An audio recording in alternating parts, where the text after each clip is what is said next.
Politicos ప్రేక్షకులు నమస్కారం. మేడ్చల్ మల్కాజ్గిరి జిల్లాలోని జిల్లా కలెక్టర్ ప్రాంగణంలో ఉన్నాం. ఇక్కడ సర్వాయి పాపన్న జయంతి సందర్భంగా చాలామంది ఇక్కడికి రావడం జరిగింది. వారి ద్వారానే మనం ఒకసారి తెలుసుకుందాం. అందరికీ నమస్కారం. నా పేరు వెంకట నరసయ్య, తెలంగాణ కల్లుగీత కార్మిక సంఘం మేడ్చల్ జిల్లా అధ్యక్షుడిని. అధికారికంగా ప్రభుత్వం ఏంటంటే జయంతి ఉత్సవాన్ని, అదేవిధంగా వర్ధంతి ఉత్సవాన్ని ప్రభుత్వం తరపు నుంచే అధికారికంగా జరపాలని చెప్పేసి ప్రతి జిల్లా కలెక్టర్ ఆఫీసులో మన ఆర్డర్స్ ఉన్నాయి. ఆ సందర్భాన్ని ఇక్కడ రావటము జరిగింది. ప్రతి సంవత్సరం వస్తూ ఉన్నాము. అయితే ఈ మధ్యకాలంలో ఏంటంటే కొన్ని మాకు సంబంధించినవి కూడా రిప్రజెంటేటివ్స్ ఇవ్వటము జరిగింది. ప్రధానంగా మనిషి ప్రాణాలు పోకుండా కాపాడేటటువంటి మోకు ఏదైతుందో కాటమయ్యే రక్షణ కవచం అది అందరికి ఇవ్వాలని చెప్పేసి అని గత ప్రభుత్వం కానీ ఇప్పుడున్న ప్రభుత్వం కానీ అనుకోవటం జరిగింది. అయితే ఇస్తున్నటువంటి క్రమంలో కొంచెం నత్తనడక ఉన్నట్టుగా ఉంది. ఇప్పటికీ దాదాపు ఎందుకంటే 132,000 మంది రెగ్యులర్గా ఎక్కుతున్నట్టు వాళ్ళని చెప్పి ప్రభుత్వమే చెప్తా ఉంది. ఇప్పటికి 25,000 కూడా దాటలేదు. దానివల్ల ఎందుకంటే చాలా కాలం పట్టే అవకాశాలు ఉన్నాయి. మనుషుల ప్రాణాలు ప్రమాదకరమైనటువంటి వృత్తి చేస్తున్న వాళ్లకు ప్రాణాలు కాపాడాలి అని అంటే అందరికీ అతి త్వరలో, ఎంత వీలైతే అంత త్వరలో ఎందుకంటే రక్షణ కవచాలు ఇవ్వాలని చెప్పేసి అని తెలంగాణ కల్లుగీత కార్మిక సంఘం మొదటి నుంచి డిమాండ్ చేస్తూ ఉంది. ఈ సందర్భం కూడా ప్రభుత్వానికి విన్నవించేది ఏంటంటే మా ప్రాణాలు కాపాడండి, ఆరోగ్యకరమైన కళ్ళుని ఎందుకంటే ప్రజలకు అందించడానికి మేము సిద్ధంగా ఉన్నామని చెప్పేసి తెలియజేసుకుంటున్నాం. అదేవిధంగా ఎందుకంటే కొత్త సొసైటీలను ఏర్పాటు చేయాలని చెప్పి ప్రభుత్వం అంటా ఉన్నది. వాళ్ళకు ఈ మధ్యకాలంలో రియల్ ఎస్టేట్ వల్ల చెట్లు లేకుండా పోతూ ఉన్నాయి.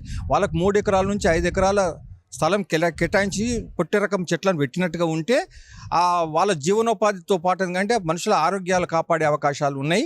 అవి విదేశాల నుంచి వచ్చేటటువంటి ఏదైతే కూల్ డ్రింక్స్ ఉన్నాయో వాటి వల్ల జనాలకు నష్టమే తప్ప ఆరోగ్యపరంగా దీనివల్ల ఎటువంటి నష్టం లేదని చెప్పేసి అని అక్కడ ఎయిమ్స్ వాళ్ళు కానీ, ఇక్కడ ఉస్మానియా యూనివర్సిటీ వాళ్ళు కానీ, ఇక్కడ నిమ్స్ వాళ్ళు కానీ ఇచ్చినటువంటి రిపోర్ట్స్ ప్రభుత్వం దగ్గర ఉంది.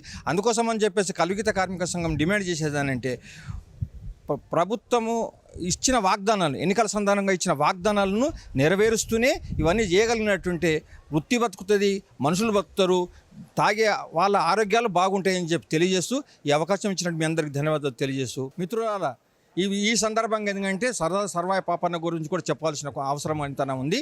ఎందుకంటే 375 మనం జయంతి జరుపుకుంటున్నాము. దాదాపు ఆయన 17వ సంవత్సరంలోనే రాజు అని చెప్పి డిక్లేర్ చేయబడ్డది. ఆయన ఆ రోజు ఉన్నటువంటి దౌర్జన్యాలకు వ్యతిరేకంగా పోరాటం చేసినటువంటి చరిత్ర మనకు ఇప్పటివరకు కనుమరుగై ఉండే. ఈ మధ్యకాలంలో కల్లుగీత కార్మిక సంఘమే పట్టించుకొని 1916లో ఎందుకంటే బస్సు యాత్ర పెట్టడం కానీ, గోల్కొండలో ఎందుకంటే ముగింపు చేయటం కానీ, ఆ రకంగా 2 తెలుగు రాష్ట్రాల్లో ఆయన పరిచయించడం జరిగింది. ఇప్పుడు ఊరు ఎందుకంటే ప్రతి మండలంలో, ప్రతి గ్రామాల్లో ఎందుకంటే సర్దార్ సర్వాయి పాపన్న విగ్రహం పెట్టిన కారణం ఎవరైనా ఉన్నారంటే తెలంగాణ కల్లుగీత కార్మిక సంఘం అని చెప్పి అందరికీ ప్రభుత్వానికి తెలుసు, అందరికీ తెలుసు. అంతేకాకుండా ఆయన విగ్రహం పెట్టడమే కాదు, ఆయన ఆశయాలను, ఆయన పౌరుషాన్ని పుణికిపుచ్చుకొని మనం ఎందుకంటే బహుజనులకు న్యాయం చేసేటట్టు ఏమైనా చేయగలగాలని చెప్పేసి అని మేము కోరుతా ఉన్నాము. ఇప్పుడు ఈ మధ్యకాలంలో మీ అందరికీ తెలుసు కల్లుగీత కార్మికులకు ఎందుకంటే రావాల్సినటువంటి హక్కులు రాకపోవటం అనేది ఒక భాగం అయితే, దాన్ని రాకుండా చేయడం కోసం కొన్ని అడ్డుపడతా ఉన్నాయని చెప్పేసి అని ప్రభుత్వమే ఒక రకంగా అనుమానాస్పదంగా ఉంది. వాటి గురించి ఎందుకంటే మనము కడు జాగ్రత్తగా ఉండవలసిన అవసరం ఉంది. ఒకవేళ సర్దార్ సర్వాయి పాపన్న 12 మందితో బయలుదేరినటువంటి సైన్యము 12,000కి ఎట్లా తయారైందో, ఎట్లా కోటలు గెలుచుకుంటూ వచ్చేసి ఆఖరికి గోల్కొండ కిల మీద ఎట్లా జెండా ఎగరేసిండో, ఒకవేళ కల్లుగీత కార్మికులను రాకుండా ఉన్నట్టు వేరే ఏమైనా కుట్రలు చేసినట్టుగా ఉంటే మాత్రం అటువంటి పరిస్థితి వచ్చే అవకాశాలు తీసుకురావద్దని చెప్పేసి అని కుట్రదారులకు కానీ, అదే ప్రభుత్వాన్ని కూడా విన్నవిస్తున్నాము. మమ్మల్ని ఎందుకంటే మీరు చూడండి, మేము ఎందుకంటే ప్రజలను రక్షించడం కోసము మా వృత్తిని చేసుకుంటూ మేము ముందుకు వస్తామని చెప్పేసి తెలియజేస్తూ ఈ అవకాశం ఇచ్చినట్టు మీ అందరికీ మళ్ళీ ఒకసారి ధన్యవాదాలు తెలియజేస్తూ సెలవు తీసుకుంటాం. నా పేరు లింగం గౌడ్. నేను మేడ్చల్ మల్కాజ్గిరి జిల్లా కార్యదర్శిని. మల్కాజ్గిరి జిల్లా కార్యదర్శిని. సర్దార్ సర్వాయి పాపన్న ఆశయాలను మేము కొనసాగిస్తామని తెలియజేస్తూ, ఆయన పుట్టింది కిలాసాపురంలో పుట్టి అక్కడి నుంచి వెళ్ళి తాళ్ళెక్కటూడు. ఆయన సర్దార్ సర్వాయి పాపన్న తాళ్ళెక్కటూడు. ఒకప్పుడు తాళ్ళెక్కుంటూ వచ్చి కిలాసాపురం వెళ్ళిండు. కిలాసాపురం వచ్చిన తర్వాత భువనగిరి కోటలు వెళ్ళిండు. భువనగిరి కోటలు వెళ్ళిన తర్వాత వచ్చి హైదరాబాద్ గోల్కొండ కోటను కూడా ఏలిండు.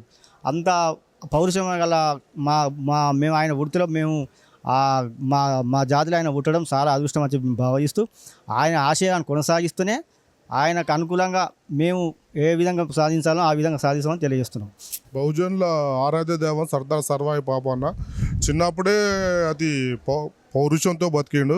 వాళ్ళ అమ్మ సర్వాయి పాపమ్మ తాటి చెట్లకి వృత్తి చేపట్టి సర్వాయి పాపన్న.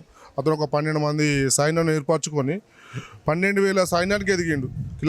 కిలాషాపూరు సొంత ఊరు కిలాషాపూర్ గ్రామంలో పుట్టి బహుజనులకు బతుకు లేకపోతే నీడ లేకపోతే సంపాదన అంత పెద్ద ధనిక వర్గాల నుంచి సంపాదన అంత దోచి బడు జీవులకు పెట్టాడు. బహుజనుల నాయకుడు సర్దార్ సర్వాయి పాపన్.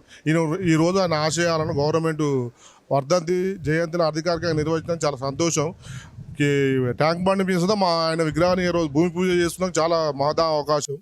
సర్దార్ సర్వాయి పాపన్న ఆశయాలను పునిపుచ్చుకొని ఊరా వాడవాడలా అతని విగ్రహాలను పెట్టి ఆయన ఆశయాలను సిద్ధించగలుగుతాను మీతో మనవి చేస్తున్నాను. జై సర్దార్ సర్వాయి పాపన్న ఆశయాలను కల్గిత కార్మిక సంఘం వర్ధిల్లా. జిల్లా కలెక్టర్ ప్రాంగణంలో ఈరోజు సర్దార్ సర్వాయి పాపన్న గారి జయంతి వేడుకల్ని ఘనంగా నిర్వహించారు. దీంట్లో భాగంగా కల్గిత కార్మిక సంఘం ఆధ్వర్యంలో ఈ కార్యక్రమాలన్నీ వారందరూ కూడా ముందుండి ఆ కార్యక్రమాన్ని కొనసాగిస్తూ ఉన్నారు. వారందరూ కూడా సర్దార్ సర్వాయి పాపన్న యొక్క ఆశయాలను గుర్తు చేసుకుంటూ వారి అడుగుజాడల్లో ప్రతి ఒక్కరూ నడవాల్సినటువంటి బాధ్యత ప్రతి ఒక్కరిపైన ఉందని చెప్పి ఇలా ప్రభుత్వము ఇలా అధికారికంగా నిర్వహించడం సంతోషంగా ఉందని చెప్పి వారు తెలియజేస్తూ ప్రజలందరూ ఆ యొక్క సర్దార్ సర్వాయి పాపన్న ఆశయాలకు అనుగుణంగా ప్రతి ఒక్కరూ నడవాలని చెప్పి వారు కోరుతూ ఉన్నారు. వీడియో జర్నలిస్ట్ శేఖర్తో reporter Shyam Prasad. Please subscribe to the channel and download the Politicos app from the links in the description.